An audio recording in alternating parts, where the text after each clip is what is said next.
Eyebrow ভাতের second পার্টটা নিয়ে চলে এসেছি। খাওয়া দাওয়ার পরে সবাই মিলে আমরা এখানে একটু রেস্ট করছিলাম আর প্রচুর গল্প করছিলাম। তারই মাঝে দাদা বৌদি নিয়ে চলে এসেছিলো আমাদের জন্য আইসক্রিম। আর আমি, ঈশান, মানা, সবাই, দিদিরা সবাই মিলে এখানে আইসক্রিম খাচ্ছিলাম। আর মানে খুব মজা হয়েছে, খুব গল্প হয়েছে। সেদিনকার মারাত্মক গরম ছিল, তাই আমরা খাওয়া দাওয়া করেই গরমে সবাই ক্লান্ত হয়ে পড়েছি। এরপরেতে আমাদের এই আইসক্রিমটা খেয়েও হয়নি।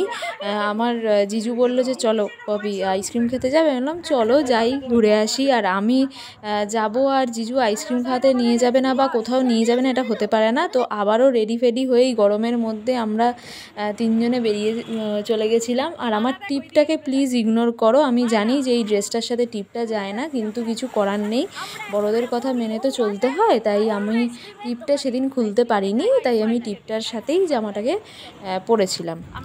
তো যাই হোক, আমরা যাচ্ছি এখন। ও মনে হয় যতদূর সম্ভব ওটা শেওড়াফুলির দিকে একটা আইসক্রিম হাব ছিল, পার্লার, আমি এটা ভুল বলেছি হয়তো। এখানে ওটা আইসক্রিম হাব, যেগুলো হয় না অরুণ আইসক্রিম বা যে কোনো ধরনের আইসক্রিমেরই হাব হয়, এখানে অরুণ আইসক্রিমের একটা হাব ছিল, তো সেখানে আমরা যাচ্ছিলাম। আর ঈশান আর মানা তো আমার সবসময় পার্টনার, ওরা আমাকে খুব ভালোবাসে, মানে সবাই আমাকে খুব ভালোবাসে, আর ওরা তো আমাকে পেলে ছাড়তেই চায় না।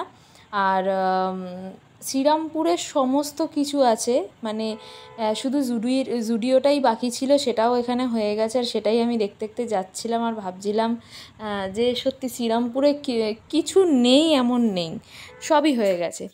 এরপরে আমরা এখানে এসে, আমি তো অরুণ আইসক্রিম এত খেয়েছি যে আমি কোনো বুঝতে পারছি না যে আমি কোন আইসক্রিমটা খাবো কোনটা খাবো না, কারণ সবটাই আমার টেস্ট করা, শুধু ওই বড় বড় বারগুলো ছাড়া, কারণ ওগুলো আমার অতটা ভালো লাগে না। মোটামুটি সব কিছুই আমার টেস্ট করা। তার মাঝখান থেকে আমি একটা নিয়ে নিয়েছিলাম, যেটা মনে হচ্ছিলো যে আমি মনে হয় টেস্ট করেছি না করিনি, আমি কনফিউজ ছিলাম, তো আমি সেই জন্য এটা নিয়ে নিয়েছি। আর ঈশান বোধহয় একটা কুলফি নিয়েছিল, আর মানা কটন ক্যান্ডি নিয়েছিল। আমরা সবাই মিলে আইসক্রিম খেয়ে আবার একটু ঘুরতে বেরিয়ে পড়েছিলাম। তো আমি এই গাড়িটাতে নতুনই চাপলাম, কারণ আমি জিজু গাড়িটা কেনার পর থেকে আমি একদিনও চাপিনি, তো সেই জন্য আমাকে নিয়ে একটু রাইডে বেরিয়েছিল ঈশান, মানা আর জিজু। তাই ভাবলাম যে চলো একটু ঘুরে আসাই যাক, খুব ভালো লাগছিলো। আর বাইরে, ঘরেতে সবসময় বেশি গরম থাকে, আর বাইরে ওয়েদারটা মোটামুটি ঠান্ডাই ছিল। তো এবার আমি তোমাদের সাথে কিছু কথা বলতে চাই, সেটা হচ্ছে জয়েন্ট ফ্যামিলিতে থাকার যে কি মজা, সেটা আমরা যারা জয়েন্ট ফ্যামিলিতে বড় হয়েছি বা জন্মেছি তারাই জানি। সবসময় ছোটোবেলা থেকে দেখতাম যে একটা বাড়িতে কোনো কিছু অনুষ্ঠান হলেই সবসময় সবাই চলে আসতো, পিসিরা, দাদারা, দিদিরা, সবাই মিলে আমরা একসাথে হই হই করা, আনন্দ করা, হুল্লোড় করা, এটা পাওয়া যায় না।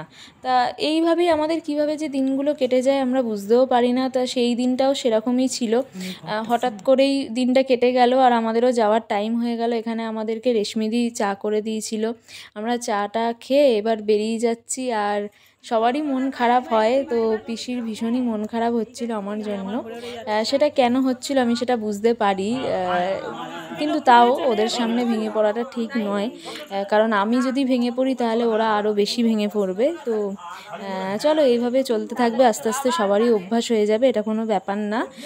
এরপর আমরা ট্রেনের জন্য ওয়েট করছিলাম, আর সেদিন ছিল রবিবার, আবার শ্রীরামপুর মার্কেটে প্রচুর ভিড় ছিল, তাই জন্য আর কোনো ভিডিওই আমি করতে পারিনি। একদম ডিরেক্ট বাড়িতে এসে দেখছি যে আমার এখানে প্রচণ্ড ব্যস্ত, রং করছে।